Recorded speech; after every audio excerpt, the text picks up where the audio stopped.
নমস্কাৰ আমি সদৌ অসম অপাধিকৃত শিক্ষক কৰ্মচাৰী সংস্থাই 1-1-6 আগত স্থাপিত শিক্ষানুষ্ঠান আৰু 2001, 2013 আৰু 2021 চনত প্ৰাদেশিকৰণৰ পৰা বঞ্চিত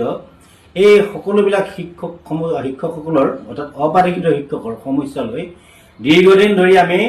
আন্দোলন ধৰ্ণা প্ৰতিবাদ এইবিলাক কৰিছোঁ সমান্তৰালভাৱে কিন্তু চৰকাৰৰ লগত আলোচনা বিলোচনাও চলি আছিল। আমি আশা কৰিছিলোঁ যে বৰ্তমান শাসনাধীষ্ঠ মাননীয় ডক্টৰ হিমন্ত বিশ্ব শৰ্মাৰ নেতৃত্বাধীন যিখন বিজেপি চৰকাৰ এই বিজেপি চৰকাৰৰ এই টাৰ্মটোৰ ভিতৰতে আমাৰ প্ৰাদেশিকৰণৰ সমস্যাটো সমাধান হৈ যাব বুলি আমি অধীৰ আগ্ৰহেৰে বাট চাই আছিলোঁ। আমাৰ মাননীয় মুখ্যমন্ত্ৰী মহোদয় বা মাননীয় শিক্ষামন্ত্ৰী মহোদয়ৰ ওপৰত আমাৰ এইখিনি বিশ্বাসো আছিল। কিন্তু আমি আশা কৰাৰ ধৰণে যদিও আমাৰ গোটেই প্ৰাদেশিকৰণৰ সমস্যাটো সমাধান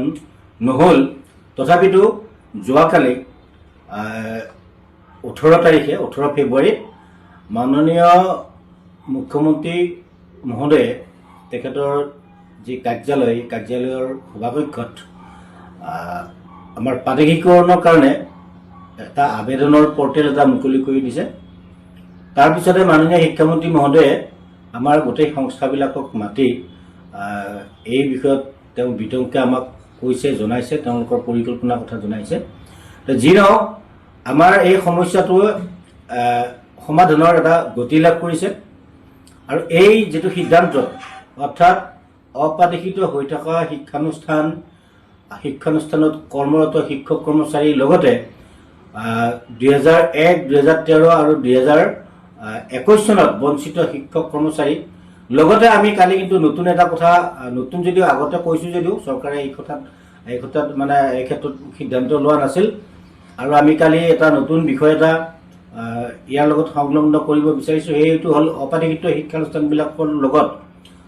জড়িত বা শিক্ষানুষ্ঠানবিলাকত কৰ্মৰত যিসকল শিক্ষক কৰ্মচাৰীয়ে বিগত দিনত তেওঁলোকে জীৱনৰ গোটেইখিনি সময় শিক্ষকতা কৰি অৱসৰ গ্ৰহণ কৰিছে। এই অৱসৰ গ্ৰহণ কৰা শিক্ষকসকলেও যাতে এই যিটো চৰকাৰৰ যিটো নতুন আঁচনি গুৰুদক্ষিণা যিটো আঁচনি এই আঁচনিৰ অন্তৰ্ভুক্ত কৰিবৰ কাৰণে আমি সংস্থাই আহ্বান জনাইছিলোঁ আৰু মাননীয় শিক্ষামন্ত্ৰী মহোদয়ে এই বিষয়টো বিবেচনা কৰিম বুলি কৈছে, এটা গঠনমূলক পৰামৰ্শ বুলি তেখেতে মন্তব্য কৰিছে। বাৰু যি নহওক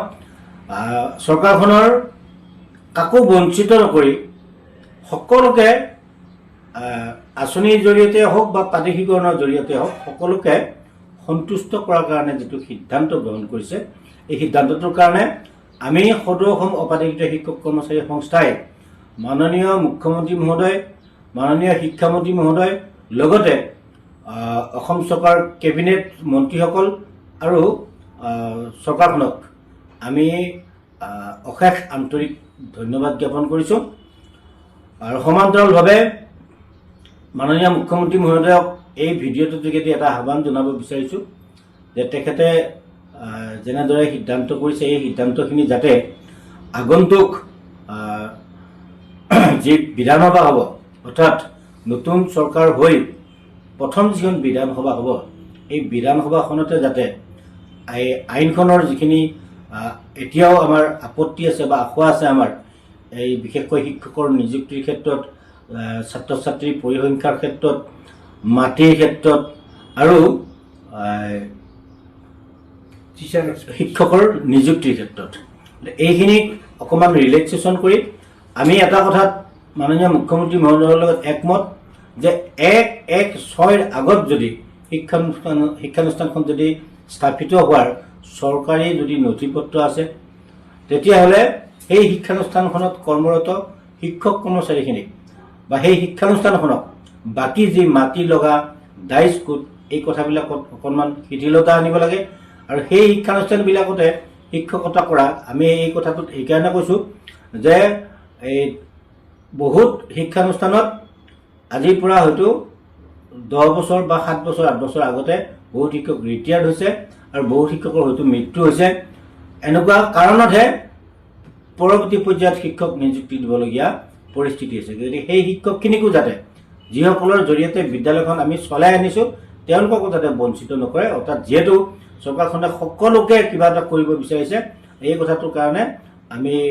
চৰকাৰক আহ্বান জনাইছোঁ। আৰু এই যিখন বিধানসভা হ'ব, প্ৰথম বিধানসভা হ'ব নতুন চৰকাৰৰ, এই বিধানসভাখনতে যাতে আমাৰ এই আইনখনৰ শিথিলতাখিনি আনি, সংশোধনীটো আনি